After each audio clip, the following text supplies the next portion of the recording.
नमस्कार दोस्तों, मैं मनीष कुमार आपका बहुत बहुत स्वागत करता हूं आपके अपने YouTube channel Manish study point से। दोस्तों आज है 23 जून, तो आज हम 23 जून से संबंधित सारी करंट अफेयर घटनाओं पर डिस्कस करेंगे।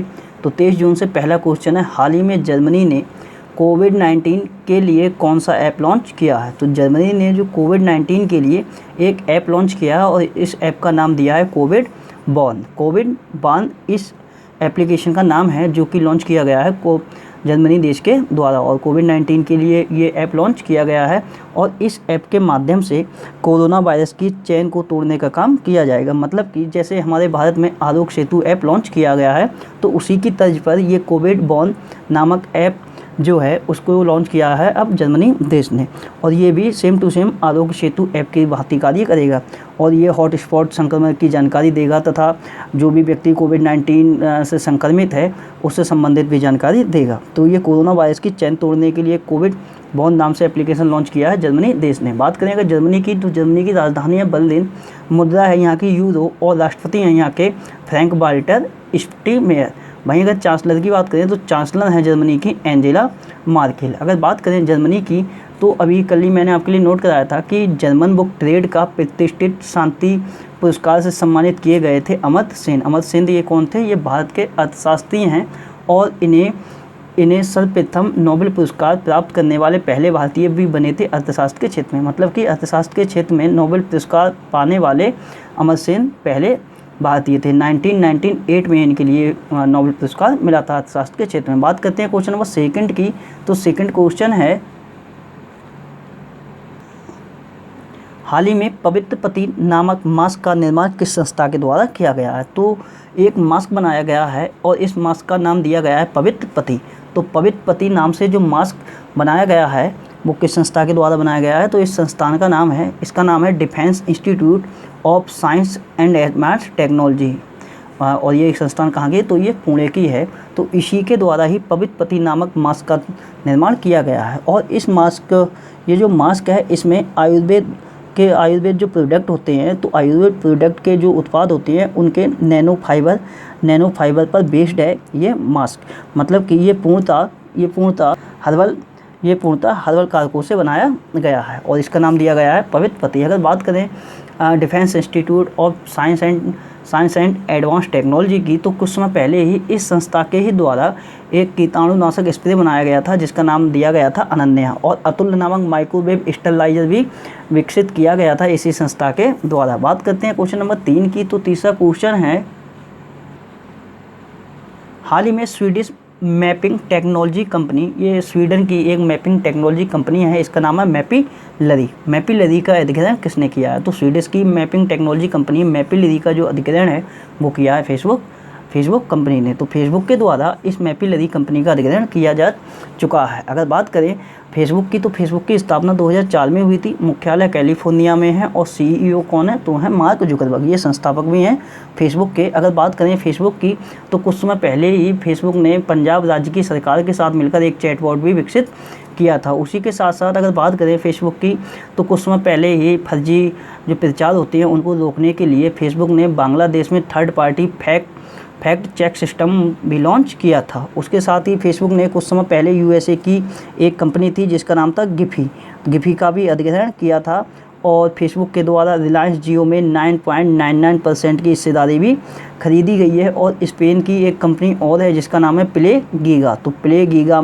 का भी अधिग्रहण किया गया है फेसबुक के द्वारा। और आई फॉर इंडिया नामक एक इनिशिएटिव भी चलाया गया था फेसबुक के द्वारा। बात करते हैं क्वेश्चन नंबर 4 की, तो चौथा क्वेश्चन है, हाल ही में किस राज्य सरकार ने ओला इमरजेंसी सेवा का अनावरण किया है। तो ओला इमरजेंसी सेवा का अनावरण किया है तमिलनाडु राज्य की सरकार ने। हालांकि ये जो ओला इमरजेंसी सेवा है ये पहले भी लॉन्च की जा चुकी थी, लेकिन अब ये उस समय पे क्या था, तो उस समय पे जो ओला जो कि एक कैब कंपनी है, मतलब कि एक टैक्सी कंपनी है, तो ओला जो कैब कंपनी है ये कोविड-19 मरीजों को अस्पताल तक ले जाने तथा पहुंचाने का काम करती थी। लेकिन अब ये ओला इमरजेंसी सेवा का नामकरण कर दिया है तमिलनाडु राज्य की सरकार ने। अब इसके अंतर्गत क्या किया जाएगा, तो जो भी नॉन कोविड-19 पेशेंट हैं वो भी अब ओला जो कैब होती है उसके लिए बुक कर सकते हैं, तथा ये जो इमरजेंसी सेवा है, इस इमरजेंसी सेवा में ओला कंपनी ओला कैब जो कंपनी है वो नॉन जो कोविड-19 पेशेंट है उनके लिए हॉस्पिटल तक पहुंचाने का तथा ले जाने का काम करेगी। और इसके साथ साथ अगर कोई व्यक्ति जैसे कि पहुंचना चाहता है स्टेशन पर, तो वो उसे स्टेशन पर छोड़ने का भी काम करेगी, या फिर एयरपोर्ट पे पहुंचना चाहता है तो एयरपोर्ट पे भी छोड़ने का काम करेगी। तो यही है ओला इमरजेंसी सेवा, जो कि तमिलनाडु राज्य की सरकार के द्वारा लॉन्च किया गया है। बात करें अगर तमिलनाडु की, तो तमिलनाडु की राजधानी है चेन्नई, मुख्यमंत्री हैं ई के पलानीस्वामी, राज्यपाल हैं बनवारी लाल पुरोहित, और तमिलनाडु राज्य का जो हाईकोर्ट है उसके मुख्य न्यायाधीश हैं अमरेश्वर प्रताप शाही। अगर बात करें वहीं अगर ओला कंपनी की, तो ये ओला एक कैब कंपनी है जिसका मुख्यालय बेंगलुरु में है। स्थापना हुई थी 2010 में, और संस्थापक कौन है, तो संस्थापक हैं भावेश अग्रवाल। अगर बात करें तमिलनाडु से संबंधित कुछ पॉइंटों की, तो अभी जो कॉन्फेडरेशन ऑफ इंडियन इंडस्ट्रीज मतलब कि भारतीय उद्योग परिसंघ है, उसके द्वारा जो तमिलनाडु का एक स्टेशन है जिसका नाम है तिरुचि रेलवे स्टेशन, उसके लिए अभी CII ने गोल्ड रेटिंग भी प्रदान की है। उसी के साथ अगर बात करें तो कुछ समय पहले ग्रामीण कायाकल्प योजना की भी शुरुआत की थी तमिलनाडु राज्य की सरकार ने, और तमिलनाडु राज्य की सरकार ने अपने राज्य में सैलून तथा ब्यूटी पार्लरों में आधार कार्ड को लाना अनिवार्य भी कर दिया था। और कुछ समय पहले ही तमिलनाडु राज्य में मछली की एक नई प्रजाति खोजी गई थी जिसका नाम था पुंटियस सैंक्टेंस। उससे पहले अगर बात करें तो जो IIT मद्रास है, तो IIT मद्रास ने ऑटोमोटिव व एरोस्पेस उद्योग के लिए मैग्नीशियम मिश्र धातु का भी निर्माण किया था। और शरीर का तापमान व हृदय गति मापने के लिए IIT मद्रास के ही द्वारा कलाई आधारित ट्रैकर का भी विकास किया गया है। और कुछ उससे पहले तमिलनाडु राज्य के तंजावुर नेति बक्स तथा आरंबूर वुड नक्काशी को GI टैग भी प्रदान किया गया था। और उससे भी पहले तमिलनाडु राज्य का जो उत्पाद है कदलाई मितई, उसके लिए भी GI टैग दिया जा चुका है। और तमिलनाडु राज्य की सरकार ने लॉकडाउन के उपरांत अपने राज्य की जो अर्थव्यवस्था है उसको पुनः पटरी पर लाने के लिए सुझाव प्रस्तुत करने के लिए C रंगराजन की अध्यक्षता में एक समिति भी गठित की है। और तमिलनाडु राज्य की सरकार ने अपने राज्य के जो भी सरकारी कर्मचारी हैं उनकी जो रिटायरमेंट की आयु थी पहले 58 वर्ष, वो 58 वर्ष से बढ़ाकर कर दी है 59 वर्ष।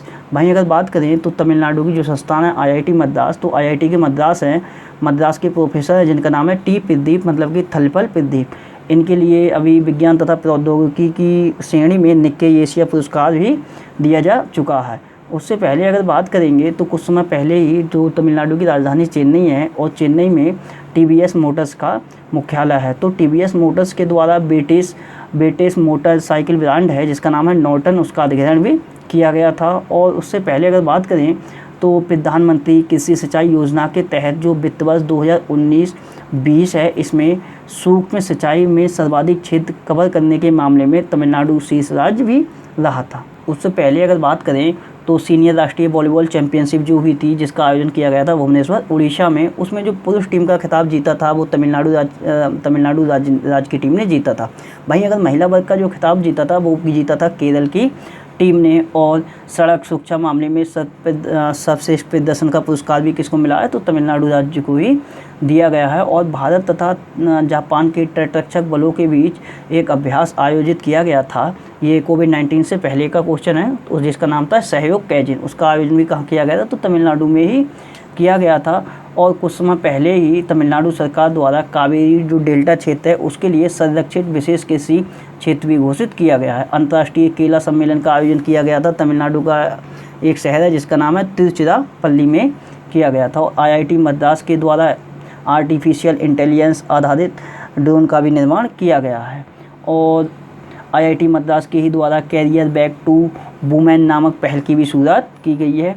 और IIT मद्रास के ही द्वारा ग्लोबल हाइपरलूम पॉड स्पर्धा की भी मेज़बानी की जाएगी। और तमिलनाडु सरकार के द्वारा तमिलनाडु राज्य का 38वां जिला बनाने की भी घोषणा हुई है, और ये जिला का क्या नाम है, तो मयिलादुथुराई है। उससे पहले अगर बात करें तमिलनाडु में एक जगह है कोयम्बटूर, तो कोयम्बटूर में ही मोदी किचन की भी शुरुआत की गई थी। बात करते हैं क्वेश्चन नंबर 5 की, तो 5वां क्वेश्चन है हाल ही में भारत किस देश से 12 सुखोई विमान खरीदेगा, तो ये 12 सुखोई विमान भारत खरीदेगा रूस देश से। और सुखोई विमान के साथ साथ भारत रूस से 21 मिग विमान तथा 29 लड़ाकू जेट भी खरीदेगा।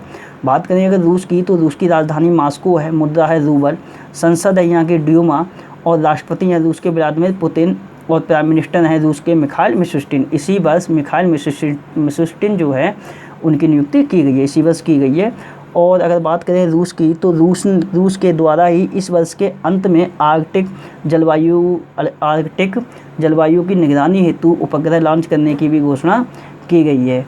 और जो भारत के रक्षा मंत्री राजनाथ सिंह हैं वो रूस के भी आधिकारिक यात्रा पर भी हैं। बात करते हैं क्वेश्चन नंबर 6 की, तो क्वेश्चन नंबर 6 है, हाल ही में पश्चिम बंगाल में शराब की होम डिलीवरी देने हेतु किस कंपनी को मंजूरी दी है? तो होम मतलब कि होम डिलीवरी होगी अब किसकी, तो शराब की। तो शराब की होम डिलीवरी दी जाएगी किस कंपनी के द्वारा, तो ये अमेजन कंपनी के द्वारा, जिसके संस्थापक कौन है, तो जेफ बेजोस। इस बात की मंजूरी दे दी है दे दी है सरकार ने कि अमेजन कंपनी पश्चिम बंगाल में शराब की होम डिलीवरी दिया करेगी। अमेजन के साथ साथ एक कंपनी और है बिग बास्केट, वो भी उसके लिए भी मंजूरी मिली है, लेकिन इसमें अमेजन ही इम्पोर्टेंट है। बात करते हैं क्वेश्चन नंबर 7 की, तो 7वां क्वेश्चन है, हाल ही में कोविड-19 मरीजों या फिर रोगियों के लिए फेविपिराविर नामक दवा किस कंपनी ने विकसित की है? तो फेविपिराविर नामक जो दवा है जो कि कोविड-19 के रोगियों के लिए दी जाती है, और इसका जो ये जो दवा है इसके लिए निर्मित किया है ग्लेनमार्क फार्मास्यूटिकल्स कंपनी ने, जो कि एक दवाई निर्माता कंपनी है ग्लेनमार्क फार्मास्यूटिकल्स कंपनी। तो इसी के द्वारा ही कोविड-19 रोगी जो होते हैं उनके लिए अभी फेविपिराविर नामक दवा विकसित की गई है। और बात करें इस दवा की, तो drug controller general of India जो है उसके द्वारा ग्लेनमार्क फार्मास्यूटिकल्स कंपनी को फेविपिराविर दवा बनाने की मंजूरी भी दे दी गई है। बात करें ग्लेनमार्क फार्मास्यूटिकल्स कंपनी की, जो कि दवा निर्माता कंपनी है, इसकी स्थापना 1977 में हुई थी, मुख्यालय है मुंबई में, और चेयरमैन एंड मैनेजिंग डायरेक्टर हैं इस कंपनी के ग्लेन सल्दाना। बात करते हैं क्वेश्चन नंबर 8 की, तो 8वां क्वेश्चन है, हाल ही में किस संगठन ने policy brief the impact of covid on food security and nutritions नामक रिपोर्ट जारी की है? तो ये एक रिपोर्ट है जिसका नाम है, एक बार मैं फिर से बता दे रहा हूँ इस रिपोर्ट का नाम, जिसका नाम है policy brief the impact of covid on food security and nutritions नामक रिपोर्ट जारी की है। तो ये रिपोर्ट जारी की गई है खाद्य और कृषि संगठन के द्वारा, मतलब कि फूड एंड एग्रीकल्चर ऑर्गेनाइजेशन के द्वारा ये रिपोर्ट जारी की गई है। अब बात करें इस रिपोर्ट में ऐसा क्या खास है, तो इस रिपोर्ट में एक बात कही गई है कि फरवरी से लेकर अब तक लगभग 45 मिलियन लोग तीव्र खाद्य असुरक्षा से पीड़ित हुए हैं। बात करें अगर खाद्य और कृषि संगठन की, तो स्थापना 1945 में हुई थी, मुख्यालय है रोम में, और महानिदेशक मतलब कि डायरेक्टर जनरल हैं खाद्य एवं कृषि संगठन के, इनका नाम है क्यू डोंगयू। बात करते हैं क्वेश्चन नंबर 9 की, तो क्वेश्चन नंबर 9 है, हाल ही में किस बैंक ने कोविड-19 महामारी को कवर देने वाली हेल्थ पॉलिसी लॉन्च की है? तो कोविड-19 महामारी को कवर देने वाली हेल्थ पॉलिसी लॉन्च की है, वो की है कर्नाटका बैंक ने। कर्नाटका बैंक ने कोविड-19 जो महामारी है उसी को कवर देने के लिए ये हेल्थ पॉलिसी लॉन्च की है। और इस हेल्थ पॉलिसी के अंतर्गत होगा क्या, तो हॉस्पिटल में होने वाले खर्चों के लिए 3 लाख रुपए तक का कवर दिया जाएगा, और इसके साथ साथ ही ओपीडी के लिए 3000 तक का कवर दिया जाएगा। और जो 14 दिनों का क्वारंटीन होता है, तो 14 दिन को जो क्वारंटीन के दौरान जो खर्चा होता है, तो उसके लिए 1000 रुपये प्रति दिन के हिसाब से दिया जाएगा। और इसके जो लाभार्थी हैं, वो लाभार्थियों की आयु 18 से लेकर 65 वर्ष के जो भी लोग हैं वो इस लाभ का फ़ायदा ले सकते हैं। बात करें अगर कर्नाटक बैंक की, तो कर्नाटक बैंक की स्थापना हुई थी 1924 में, 1924 में इसकी स्थापना हुई थी। मुख्यालय कहाँ, तो मुख्यालय है बेंगलोर में। और महान एमडी एंड सीईओ कौन है कर्नाटक बैंक के, ये हैं महाबलेश्वर एमएस, इनका कार्यकाल विस्तार किया गया था। बात करते हैं क्वेश्चन नंबर 10 की, तो 10वां क्वेश्चन है, हाल ही में हुंडई मोटर इंडिया